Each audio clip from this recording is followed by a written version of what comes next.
जय गुरु जी। शुक्राना गुरु जी। गुरु जी के प्यारे भक्तों को कोटि कोटि नमन। गुरु जी का सत्संग और पावन वचन सुनकर मन शांत हो जाता है। गुरु जी ने सत्संग के दौरान कहा, भगवान शिव और माता पार्वती के विवाह की दिव्य कथा सुनाई, जिसे सुनकर सभी भक्त आनंदित हो उठे। आओ गुरु जी का सत्संग सुनते हैं। इस सत्संग को पूरा सुनो और इस सत्संग को शेयर जरूर करें। और भक्तजनों को हाथ जोड़कर निवेदन है कि इस चैनल को सब्सक्राइब करें और हर रोज गुरु जी के सत्संग का लाभ उठाएं। गुरु जी के सत्संग में हमेशा कुछ न कुछ सीखने को मिलता है। उनके मुखारबिंद से निकली वाणी में केवल कथा ही नहीं, बल्कि आध्यात्मिक रहस्य भी छिपे होते हैं। इस बार के सत्संग में उन्होंने भगवान शिव और माता पार्वती के विवाह की दिव्य कथा सुनाई, जिसे सुनकर सभी भक्त आनंदित हो उठे।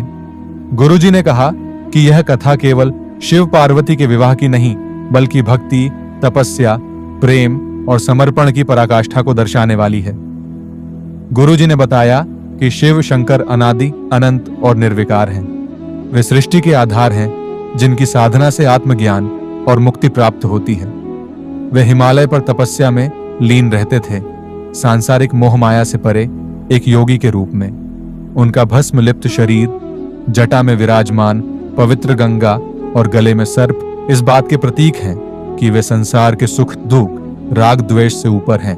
एक ओर शिव तपस्वी रूप में स्थित थे, तो दूसरी ओर सती का जन्म लेकर माता पार्वती ने इस संसार में पदार्पण किया।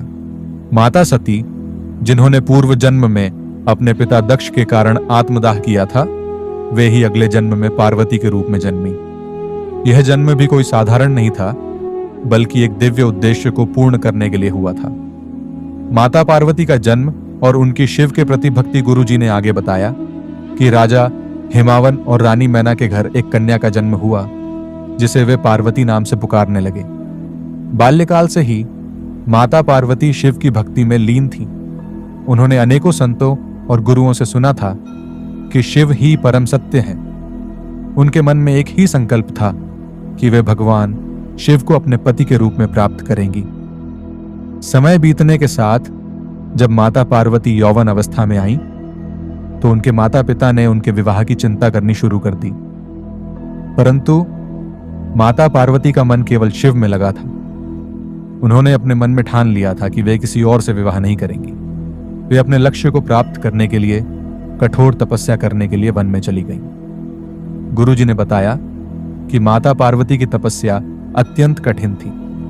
उन्होंने प्रारंभ में फल फूल खाकर जीवन बिताया, फिर केवल सूखे पत्तों पर निर्वाह किया और अंततः अन्न जल त्याग कर मात्र वायु के सहारे तप करने लगी। उनकी भक्ति और कठोर साधना ने देवताओं को भी चकित कर दिया। देवराज इंद्र और अन्य देवताओं ने यह देखकर चिंता व्यक्त की कि यदि शिव विवाह नहीं करेंगे तो सृष्टि की रचना में संतुलन बिगड़ सकता है। इसलिए उन्होंने भगवान विष्णु से इस विषय में सहायता मांगी। विष्णु जी ने बताया कि शिव अत्यंत वैराग्य भाव में हैं। उन्हें इस संसार के बंधनों में लाने के लिए विशेष प्रयास करने होंगे। गुरु जी ने बताया कि देवताओं ने कामदेव को यह दायित्व सौंपा कि वह भगवान शिव की समाधि भंग कर दें, ताकि वे माता पार्वती की तपस्या पर ध्यान दें। कामदेव ने शिव के समीप जाकर अपना पुष्प बाण चलाया, लेकिन जैसे ही उनके प्रेम बाण ने भगवान शिव को स्पर्श किया, शिव ने क्रोधित होकर अपना तीसरा नेत्र खोल दिया, जिससे अग्नि की ज्वाला निकली और कामदेव भस्म हो गए। यह देखकर सभी देवता भयभीत हो गए, परंतु माता पार्वती का विश्वास अटूट था। उन्होंने अपनी तपस्या और बढ़ा दी। शिव, जो कि सन्यासी थे, माता पार्वती की इस भक्ति और तपस्या से प्रभावित हुए। अंततः नारद मुनि के माध्यम से शिव को झांत हुआ कि माता पार्वती ही सती का पुनर्जन्म है और वे ही उनकी अर्धांगिनी बनने योग्य हैं। गुरु जी ने बताया कि भगवान शिव माता पार्वती की भक्ति को परखना चाहते थे। वे एक वृद्ध ब्राह्मण के रूप में माता पार्वती के पास आए और उनसे कहा, हे देवी, तुम एक सुंदर राजकुमारी हो। तुम शिव जैसे औघट और सन्यासी से विवाह क्यों करना चाहती हो? वे तो कपाल धारण करने वाले, श्मशान में विचरण करने वाले हैं। तुम्हारे योग्य कोई सुंदर, तेजस्वी और राजसी पुरुष होना चाहिए। यह सुनकर माता पार्वती को बहुत क्रोध आया, परंतु उन्होंने धैर्य नहीं खोया। उन्होंने ब्राह्मण के वचनों का उत्तर देते हुए कहा, हे ब्राह्मण देव, आप शिव को नहीं जानते। वे केवल वैरागी नहीं हैं, वे समस्त सृष्टि के पालनकर्ता और संहार करता हैं। वे करुणा, प्रेम और शक्ति के स्रोत हैं। मैं केवल उन्हीं को अपना पति स्वीकार करूंगी, चाहे कितनी भी कठिनाइयां क्यों न सहनी पड़े। भगवान शिव माता पार्वती की निष्ठा देखकर प्रसन्न हुए और अपने असली रूप में प्रकट हो गए। उन्होंने माता पार्वती को वरदान दिया कि वे शीघ्र ही उनसे विवाह करेंगे। गुरुजी ने कहा कि अब देवताओं और ऋषियों ने शिव और पार्वती के विवाह की तैयारी करनी शुरू कर दी। इस विवाह के लिए सभी देवताओं को निमंत्रण भेजा गया। राजा हिमावन और रानी मैना अत्यंत प्रसन्न थे कि उनकी पुत्री को स्वयं महादेव वर रूप में प्राप्त हो रहे हैं। शिवजी बारात लेकर कैलाश से हिमालय की ओर चल पड़े। उनकी बारात अत्यंत विचित्र थी। भूत प्रेत, नाग, योगी, सिद्ध और गंधर्व सभी शिव के साथ चल रहे थे। यह देखकर राजा हिमावन और रानी मैना आश्चर्यचकित रह गए। गुरुजी ने कहा, यह केवल शिव और पार्वती का विवाह नहीं था, बल्कि यह ब्रह्मांड में संतुलन स्थापित करने का एक दिव्य आयोजन था। यह विवाह हमें योग, भक्ति और संपूर्ण आत्मसमर्पण का संदेश देता है।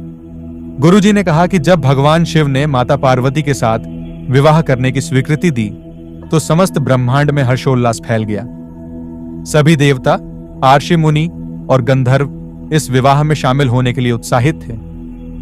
परंतु जब भगवान शिव ने अपनी बारात निकालने का निर्णय लिया, तो वह किसी सामान्य राजसी बारात जैसी नहीं थी। भगवान शिव के साथ भूत प्रेत, योगी, नाग, सिद्ध, गंधर्व, अघोरी और असाधारण जीवों की टोली चल रही थी। शिव की जटा में गंगा प्रवाहित हो रही थी। उनके मस्तक पर चंद्रमा शोभायमान था, शरीर पर भस्म लिपटी थी और गले में नाग विराजमान थे।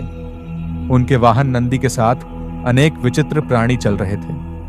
गुरुजी ने कहा कि शिव जी की बारात संसार के नियमों और परंपराओं को तोड़ने वाली थी। इसमें वे लोग थे जिन्हें समाज अस्वीकार करता है, अघोरी, भूत प्रेत और योगी। यह बारात इस बात का प्रतीक थी कि शिव जी सभी को स्वीकार करते हैं। वे किसी को भी अछूत या तिरस्कृत नहीं मानते। गुरुजी ने बताया कि जब राजा हिमावन और रानी मैना ने शिव जी की बारात को आते देखा, तो वे स्तब्ध रह गए। वे सोचने लगे कि हमने अपनी कन्या का विवाह एक देवता से करने का निर्णय लिया था, परंतु यह तो सन्यासी और भूत प्रेतों का दल है। क्या हमारी पुत्री का जीवन सुखमय होगा? रानी मैना विशेष रूप से चिंतित थीं। उन्होंने सोचा, यह कौन सा वर है जो सिर पर चंद्रमा धारण किए हुए है, शरीर पर राख लगाए हुए है और भूत प्रेतों के साथ चलता है? क्या मेरी पुत्री इस सन्यासी के साथ सुखी रह सकेगी? रानी मैना ने माता पार्वती से कहा, पुत्री, यह तो कोई देवता नहीं बल्कि एक अघोरी साधु लगता है। क्या तुम सच में इससे विवाह करना चाहती हो? माता पार्वती मुस्कुराईं और बोली, माता, यह केवल शिव का बाहरी रूप है। वे परम कृपालु, दयालु और सृष्टि के पालन करता है। उनके रूप को देखकर कोई भ्रमित नहीं होना चाहिए। वे साक्षात परमात्मा हैं। गुरुजी ने आगे बताया कि भगवान शिव ने जब माता पार्वती के माता पिता की चिंता देखी, तो उन्होंने अपना दिव्य रूप प्रकट किया। उसी क्षण वे एक सुंदर, तेजस्वी और राजसी रूप में प्रकट हुए। उनके सिर पर स्वर्ण मुकुट था, उनके वस्त्र रत्नों से जड़े थे और उनका सौम्य रूप इतना आकर्षक था कि सभी देवताओं और ऋषियों ने उनकी वंदना की। राजा हिमावन और रानी मैना ने जब भगवान शिव का यह रूप देखा, तो वे समझ गए कि शिव केवल सन्यासी ही नहीं बल्कि संपूर्ण सृष्टि के स्वामी हैं। उन्होंने अपनी पुत्री का हाथ भगवान शिव के हाथों में सौंप दिया और इस दिव्य विवाह की तैयारियां शुरू कर दी। गुरुजी ने बताया कि भगवान शिव और माता पार्वती का विवाह अत्यंत भव्य रूप से संपन्न हुआ। हिमालय पर्वत के पवित्र स्थल पर यह विवाह आयोजित किया गया। इस विवाह में स्वयं ब्रह्मा, विष्णु, इंद्र और सभी देवताओं ने भाग लिया। अर्षियों ने वेद मंत्रों का उच्चारण किया और समस्त लोकों में आनंद की लहर दौड़ गई। भगवान विष्णु ने कन्यादान की विधि संपन्न कराई और स्वयं ब्रह्मदेव ने विवाह के मंत्रों का उच्चारण किया। सभी देवी देवताओं ने फूल बरसाकर इस पावन विवाह का स्वागत किया।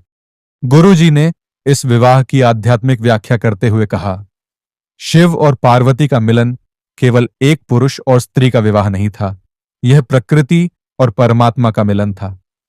शिव चेतना के प्रतीक हैं और पार्वती शक्ति की प्रतीक हैं। जब चेतना और शक्ति का संयोग होता है, तब सृष्टि का संचालन संभव होता है। विवाह के पश्चात माता पार्वती अपने पति भगवान शिव के साथ कैलाश पर्वत चली गईं। यह यात्रा भी अत्यंत दिव्य और अलौकिक थी। कैलाश पर्वत पर पहुंचने के बाद माता पार्वती ने शिव के साथ साधना और तपस्या का जीवन व्यतीत किया। गुरुजी ने कहा, माता पार्वती ने संसार को यह संदेश दिया कि विवाह केवल भौतिक सुखों के लिए नहीं, बल्कि आत्मिक और आध्यात्मिक विकास के लिए भी होता है। जब पति पत्नी मिलकर तपस्या और साधना करें, तभी उनका जीवन सफल होता है। गुरुजी ने इस कथा का आध्यात्मिक सार बताते हुए कहा कि शिव और पार्वती का विवाह हमारे जीवन के कई गूढ़ रहस्यों को उजागर करता है। पहला, तपस्या और समर्पण। माता पार्वती ने कठोर तपस्या से भगवान शिव को प्राप्त किया, जिससे यह सिद्ध होता है कि सच्चा प्रेम और भक्ति केवल तप और समर्पण से ही प्राप्त होते हैं। दूसरा, संतुलन। भगवान शिव वैराग्य के प्रतीक हैं और माता पार्वती शक्ति और भोग की प्रतीक हैं। दोनों के मिलन से जीवन में संतुलन आता है। तीसरा, सभी के प्रति करुणा। शिव की बारात इस बात का प्रतीक है कि वे सभी को स्वीकार करते हैं, चाहे वे किसी भी रूप में हों। हमें भी सभी के प्रति करुणा और प्रेम रखना चाहिए। चौथा, दृढ़ संकल्प। माता पार्वती की भक्ति और निष्ठा हमें सिखाती है कि यदि हमारा संकल्प अटूट हो, तो हम अपने जीवन के लक्ष्य को अवश्य प्राप्त कर सकते हैं। गुरुजी ने कथा समाप्त करते हुए कहा, शिव और पार्वती का विवाह केवल एक धार्मिक घटना नहीं, बल्कि एक दिव्य संदेश है। यह हमें सिखाता है कि प्रेम, भक्ति और आत्मसमर्पण से हम किसी भी लक्ष्य को प्राप्त कर सकते हैं। भक्तगण इस कथा को सुनकर अत्यंत आनंदित हुए और भगवान शिव और माता पार्वती की जय जयकार करने लगे। गुरुजी ने सभी को आशीर्वाद दिया और कहा कि यदि हम भी शिव और पार्वती की भक्ति और आदर्शों को अपने जीवन में अपनाएं, तो हमारा जीवन सफल और आनंदमय हो जाएगा। हर हर महादेव। जय गुरुजी। शुक्राना गुरुजी। गुरुजी के प्यारे भक्तों, आज का सत्संग आपको कैसा लगा? कृपया कमेंट करके जरूर बताएं। इस सत्संग को अपने रिश्तेदारों और प्रियजनों के साथ साझा करें, ताकि उनकी आत्मा भी परमात्मा से जुड़ सके। यदि आपके मन में कोई उलझन है, तो उसे हमारे साथ साझा करें। हम आपके मन की उलझन को सत्संग के माध्यम से समाधान लाने का हर संभव प्रयास करेंगे। शुक्राना गुरुजी।